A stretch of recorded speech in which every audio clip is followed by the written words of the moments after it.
Welcome to Betrayal Narrative X. Michael sat in the kitchen, holding a cup of coffee, but he didn't even take a sip. There was no emotion on his face. His gaze seemed blank, and there was a dead silence inside. There was a single phrase rattling around in his head that kept him going. "I saw you yesterday." He hadn't said the words out loud, but he knew he would soon. In the long years of marriage, he had learned to tolerate her ridicule, to tolerate her coldness, to tolerate her neglect. He had always believed that if he tried a little harder, if he was even more attentive and caring, she would finally begin to respect him. But respect never came. In its place came the realization that she didn't need him. Carol came out of the bedroom, wearing an elegant navy blue dress that emphasized her perfect figure. She looked like she was on her way to an important business meeting, but Michael knew she was seeing him, the very man who was now her new entertainment. She thought he didn't notice anything, that he was still the same submissive husband who blindly believed everything she said. "What are you doing today?" she asked, walking past him without even making eye contact. "I think I'll go to the bar," he answered calmly, though it was a lie. He was going to check something out. Carol nodded, clearly satisfied that he would do something trivial and stay out of her way. She took her keys from the table, fixed her hair in front of the mirror, and headed for the door. "Don't wait for me. I might be late," she tossed over her shoulder before walking out. The door closed, and the house was silent again. Michael continued to sit there, unmoving, listening to his thoughts. He knew where she would go, knew who she would be with. But the funny thing was that he had never seen them together. All he had were guesses, hints, intuition that screamed he was being tricked. The city was alive in the evening. The streets were full of people rushing home or to bars, couples holding hands, laughing, friends discussing the latest news over beers. Michael sat in his car, parked in front of the restaurant where Carol went with her coworkers. He didn't know exactly what he wanted to see. Part of him hoped he was wrong, that it was all just a mind game, caused by years of her coldness. But the other part, the part that had long since grown tired, was waiting for confirmation of his suspicions. An hour passed, then another. Finally, the door of the restaurant opened, and he saw her. Carol came out laughing, her hand casually touching the tall man's shoulder. He said something, and she laughed again. Michael watched as she put her arm around his waist, her body moving freely and easily around him. He didn't get out of the car. He wasn't going to make a scene, punching her lover in the face or yelling in the middle of the street. That would be too easy, too casual. Instead, he decided to play a game. When he got home, Carol was already asleep. He undressed slowly, lay down beside her, and closed his eyes, feeling something like freedom welling up inside him for the first time in years. Tomorrow he would say just 3 words to her. "I saw you." Morning came all too quickly. Michael woke first, still lying on his back and staring at the ceiling. Carol was breathing quietly next to him. Strangely enough, at that moment he did not feel anger, hatred, or even pain, but only indifference. He got out of bed slowly, without waking her, and went to the bathroom. Turning on the cold water, he took a long look at his reflection in the mirror. In front of him stood a man who had once believed in his family, who had spent years trying to be perfect for his wife. Now he saw a completely different man in front of him. Going downstairs, he brewed some coffee and sat down at the kitchen table. There was no clear plan in his head, but he knew he would proceed slowly and coolly. He wasn't going to throw a tantrum. He wasn't going to accuse her of cheating. He was going to watch her trap herself. Carol's footsteps sounded on the stairs, and a few seconds later she entered the kitchen. She was wearing a light robe, her hair a little disheveled, but she still looked as if her every gesture had been thought out. She gave him a fleeting glance, but there was no hint of shame or guilt in her eyes. "Are you going to the office today?" she asked, pouring herself a cup of coffee. "I think I'll stay home," Michael replied, watching her reaction carefully. Carol froze slightly, a subtle compression of her lips. He knew what she was thinking. If he was home, it meant he wasn't busy with business and might start paying too much attention to her. "Are you okay?" Her voice sounded indifferent, but he could detect a slight wariness. Michael pretended to think about it, then slowly looked up at her and, smiling slightly, said 3 simple words. "I saw you." The cup in her hand shook, and a drop of coffee spilled onto the table. She set it down quickly and looked at him differently. Her usual coldness was gone, replaced by something else. "What do you mean?" she asked, trying to speak as calmly as possible. "Last night," he answered without changing his expression. "I saw you." He purposely didn't give her lover's name, or the place, or the details. He wanted her to flesh out the pause, to let her fear begin to work against her. Carol ran her hand nervously through her hair, then crossed her arms over her chest, trying to look confident. "You must have misunderstood something." Her voice was too flat, too strained. "Maybe," he nodded, averting his gaze as if he didn't care what he said.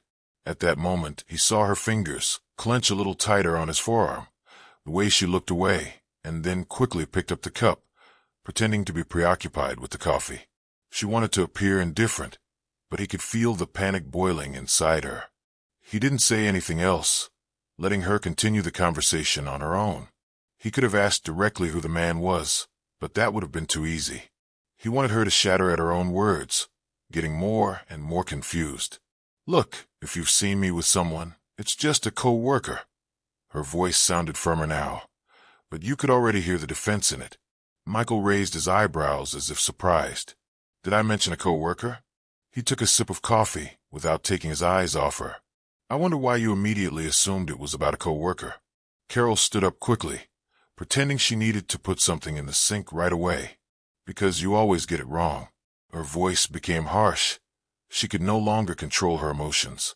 He slowly got up from the table and walked over to her, stopping at arm's length. "If I'm getting it wrong, then why are you so nervous?" Her fingers gripped the edge of the sink, and a shadow of fear ran across her face. Michael didn't wait for an answer. He just turned and walked out of the kitchen, leaving her alone with her thoughts. Carol stood at the sink, unable to move. A hurricane of emotions raged inside her. Fear, anger, confusion, and something akin to panic. She didn't know how far Michael's hunches went, but one thing was certain. He suspected something. Her own words gave her away. She'd spoken too quickly about the co-worker, without even specifying which moment Michael was referring to. It had been a mistake, and she realized that he knew the truth now. But how sure is he? Carol turned slowly, her eyes darting around the kitchen as if she were searching for a way out of this nightmare. She thought about how Michael might have seen her, what exactly he might have known. Yesterday, she was sure she had done everything neatly, that no one had noticed them. They'd sat in the restaurant, then walked to the car, but she'd been careful not to touch him in public too openly. And yet he saw something. She walked slowly out of the kitchen, heading for the bedroom, where she heard the sound of a closet closing. Michael was standing by the dresser, calmly buttoning the cuffs of his shirt. There was no irritation, anger, or even frustration in his movements. That was what was most alarming. "Are you leaving?" she asked, making her voice as indifferent as possible. He turned his head slowly and looked at her with a slight smile, but there was a steely determination in his eyes. "Yeah, I need some air," he replied, adjusting his collar. She felt an unpleasant chill run down her spine. Usually Michael always told her where he was going and why. He never left her in the dark. Now his words were too vague. "For how long?" she asked, crossing her arms over her chest. "I don't know." He paused, studying her reaction. "It all depends on the circumstances." Carol tried not to show her excitement. What was he up to? Was he going to expose her by making a scene in front of her friends or co-workers? "I think we should talk," she said, taking a step forward. "About what exactly?" His voice sounded calm, but there was an undertone to it. "About what you saw yesterday," she said carefully, trying to control her breathing. What exactly was I supposed to see? Carol's chest clenched, a desperate line of defense beginning to form in her head. If he'd actually seen her with another man, then she was finished. But if he was only suggesting it, then she could still get away with it. "You said you saw us. I just want to understand what you were talking about." Michael smiled, but it was a cold smile, devoid of any warm feelings. "It's interesting that you're so quick to clarify about us. Are you afraid I've seen something too much?" Carol felt her insides clench. He's testing her. He wants to make her say the wrong thing, make another mistake. "I'm not afraid of anything," she said firmly, trying to stay confident. "Then why are you nervous?" She took a step back, instinctively defending herself.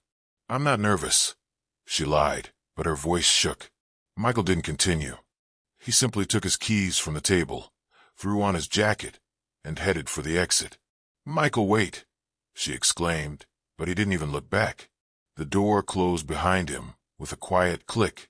Carol remained standing in the middle of the bedroom, trying to regain her breath. Now she knew for sure he was playing her. He hadn't said anything specific, hadn't made a single explicit threat. If he really knew about her affair, why hadn't he said anything directly? Why hasn't he demanded an explanation, made a scene? Carol sat on the edge of the bed, clutching the phone in her trembling fingers. She wondered if she should text or call Tom, the very man she'd risked her marriage for. Their affair used to seem like a harmless game, a light entertainment that added spice to her life. He hadn't made a scene, hadn't demanded an explanation, hadn't pounded his fist on the table as any other man would have done when he learned of his wife's betrayal. He just watched, and that's what drove her crazy. She looked at the phone again. Shouldn't she warn Tom? Tell him to be careful, in case Michael started to find out something? Or maybe she should just pretend everything was fine and not panic. Carol dialed his number, but stopped at the last second. If she called now and Michael was somehow following her, it would be clear evidence against her. She couldn't make another mistake. Discarding the phone, she stood up and walked to the window. Looking out at the empty street, she felt a strange tension in the air. Where was Michael? He left this morning and still hadn't returned. Where had he gone? Could he be following her right now? The thought made her look around nervously. There was no one in the room, of course, but she could feel his presence. It was like he was still there, like his cold gaze was burning through her. Suddenly, there was the sound of the front door opening. Carol froze, her heart thudding in her chest. She heard Michael walk slowly into the hallway, put his keys on the cabinet, and slowly take off his jacket. He moved calmly, confidently, like a man who knew exactly what he was doing. She took a deep breath, gathering her thoughts, and then walked out of the bedroom and downstairs. Michael stood in the living room, looking at their wedding pictures on the mantelpiece. He held in his hand one of the pictures of the two of them, happy, young, naive, in love. "Where have you been?" Carol asked, trying to keep her voice steady. He didn't answer right away. He stared at the photo for a long time, as if he were trying to remember how he'd felt that day. "I've been thinking," he finally said, putting the frame back on the shelf. "Thinking about us." Carol stepped closer, clenching her hands into fists, hiding her excitement. "And what conclusion did you come to?" Michael turned slowly toward her, his face calm, almost indifferent, but there was something in his eyes that made her squeeze inside. "What conclusion should you draw?" The question sounded like a blow. He was testing her again, cornering her, forcing her to make a move that could ruin her. "I don't know what you mean," she replied, holding his gaze. "Really?" Michael grinned slightly, but his grin was cold. "Then tell me this." He pulled his phone out of his pocket and, keeping his eyes on her, started looking for something. Is he going to show her proof now? Did he have pictures, messages, surveillance cameras? But instead, he simply held out her phone with a blank message open on the screen. "Is there something you want to tell me?" he asked calmly. Carol swallowed. That phone was a trap. If he had real proof, he would have presented it by now. But he was just staring at her, letting her give herself away. She slowly shifted her gaze to him and tried to keep her composure. "You want me to confess to something I didn't do?" Her voice was steady, but her insides were trembling. "I want you to tell the truth." Michael put the phone away and folded his arms across his chest. For several seconds they stared at each other, and Carol could feel the tension between them becoming unbearable. If she starts making excuses now, he'll realize she's afraid. If she denies it too strongly, he'll think she's defending herself. She chose offense. "You know, Michael, I'm tired of your passive-aggressive behavior." She raised her head, trying to take the initiative. "If you suspect me of something, just say so." He didn't change his face. "Okay." He took a step closer, and she felt herself tense up. "Are you cheating on me?"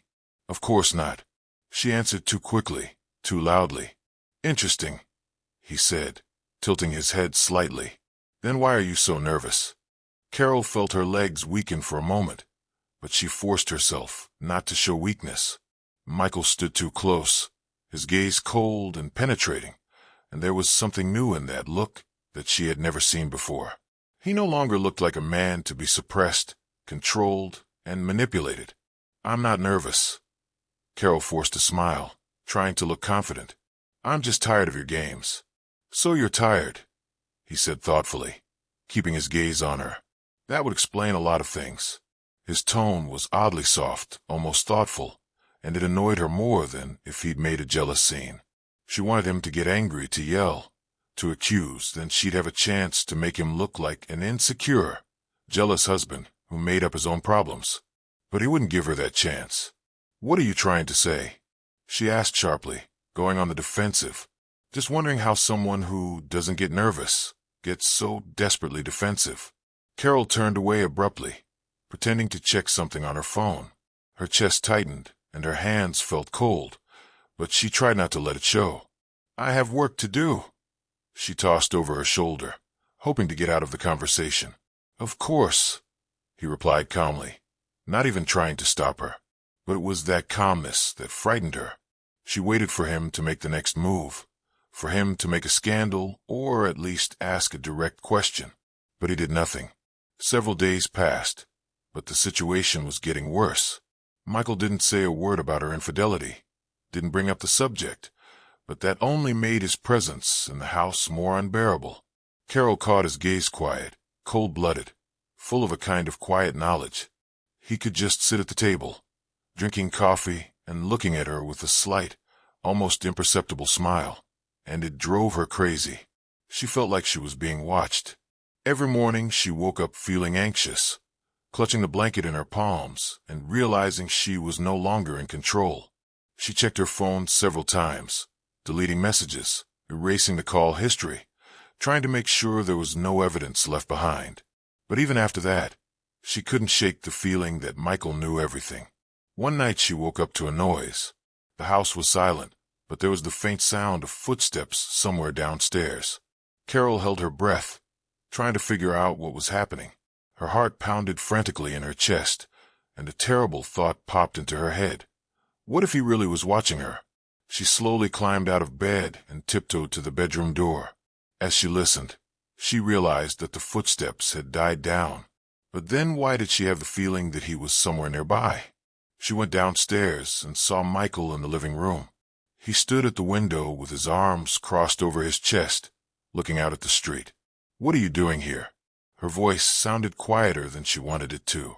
He turned slowly, and his face was again emotionless, detached. "Couldn't sleep," he replied simply, continuing to study her with his gaze. Carol felt a chill run down her spine. "Why?" Her own voice shook, and she cursed herself for it. "Just thinking." Michael paused and said, "I wonder what secrets can destroy a family the fastest." Carol felt her insides clench, but she couldn't allow herself to show fear. She stood in the darkness of the living room, facing her husband, and his words continued to echo in her mind. "I wonder what secrets can destroy a family the fastest." What did he mean by that? Was it a hint? Or was he just continuing his game, checking to see when it would break? "What are you talking about?" Her voice sounded steady, but everything was shaking inside. Michael looked at her as if weighing whether to speak further. "You know, Carol, that lies are like poison." His voice was calm, almost hypnotic. "It slowly poisons everything until one day it's deadly. Since when do you speak in riddles?" She took a step closer, trying to look confident. "If you want to say something, just say it." Michael didn't look away, but the corners of his lips quivered in a hint of a chuckle. "Sometimes it's better when a man comes to the truth on his own." His voice was quiet, but that made it sound even more threatening. Carol felt an unpleasant chill run down her skin. What if he recorded their conversations? What if he had evidence? He didn't show any evidence, but he knew. "This is getting out of line, Michael," she said, raising her voice a little. "If you have something to say, say it." He looked at her for a long moment, then nodded slowly. Okay. He folded his arms across his chest. Then tell me this. He paused, watching as her breathing became faster. Have you ever regretted your choice? Carol frowned, not understanding where he was going with this. What? About our marriage? Michael stared at her. Have you ever regretted choosing me? The question caught her off guard. She'd expected accusations, a demanding, who are you cheating on me with? Or even threats. But he'd asked a very different question. Carol opened her mouth, but didn't know what to say. Of course, she had her moments of regret. More than once she had imagined how she could have chosen someone better, someone more successful, someone stronger. But she couldn't say it out loud. What are you even talking about? Her voice sounded irritated. Got it. He looked away, and somehow that pissed her off more than anything. Get what? Her voice was trembling with tension now. He looked at her over his shoulder, his eyes cold. That you're sorry. Carol felt her breasts tighten. He was playing with her. He was making her feel again that he knew more than he was saying. You're acting like a goddamn psychopath. She snorted, crossing her arms. You're giving me some kind of philosophical speech, instead of telling me what you want. And you're nervous. He took a step closer, and her body tensed. You don't seem to have anything to blame yourself for, though, do you? That was the final blow. Damn it, Michael, she shouted, clenching her fists. You think I'm cheating on you, don't you? He didn't answer and just smiled. And then she realized it was a trap. He was waiting for her to confess. Carol felt her heart racing, cold fear gripping her whole body. She said it out loud, Sama. Michael didn't yell back, didn't get emotional, didn't start accusing her directly. He just stood there, staring. There was something in his eyes that was more frightening than any aggression. Interesting. He said the words so calmly that a chill ran down her spine. I didn't even say anything. Carol opened her mouth, but didn't know what to say. But now you've put yourself under suspicion. You're playing with me. She squeezed out, trying to pull herself together. Michael shrugged, as if the whole situation even amused him. Didn't you do the same thing? She exhaled frantically, trying to calm down, but her head was swimming. She could literally feel him breaking her from the inside out. I didn't cheat on you, she blurted out, desperately clinging to that lie. Really? He grinned, but without mirth. Then why are you so afraid?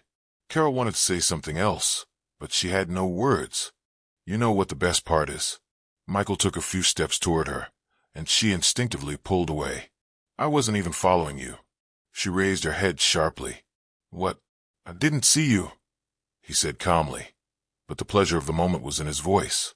All I did was say one sentence. She felt her breath catch. You dash she couldn't finish. Yes, Carol. He grinned, but his eyes were cold as ice.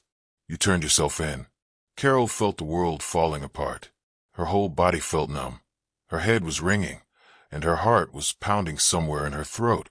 He was just testing her. You didn't know anything. Her voice trailed off into a whisper. I know now. Michael straightened up, tucking his hands into his pockets. His calmness was getting to her. He wasn't angry. He wasn't accusing. He wasn't yelling. He just knew. So you were just playing me from the beginning? Just like you've been playing me all these years. He looked at her in a way that made her cringe. Carol felt hot tears begin to roll down her cheeks, but she quickly wiped them away. Now what? Her voice was weak. Michael took a step back and looked at her, as if deciding whether to speak further. It's over now, he finally said, turning away from the door. What? You've been destroying me for years, Carol. He looked over his shoulder, and for the first time there was bitterness in his voice. But you know what the worst part is. I let you do it. He turned around, grabbed his keys from the table, and walked slowly toward the exit. Michael, wait. Carol jumped up, but her legs wouldn't obey. I've waited too long. His voice sounded tired. I've waited too long. She wanted to say something else, but he just walked away. The door slammed shut, leaving her alone. Thank you for watching, and I will see you in the next video. If you like the story, please give this video a thumbs up and leave a comment below. Your support helps the algorithm show my content more often. If you are new to the channel, do not forget to hit that subscribe button. It really helps me keep making more stories for you.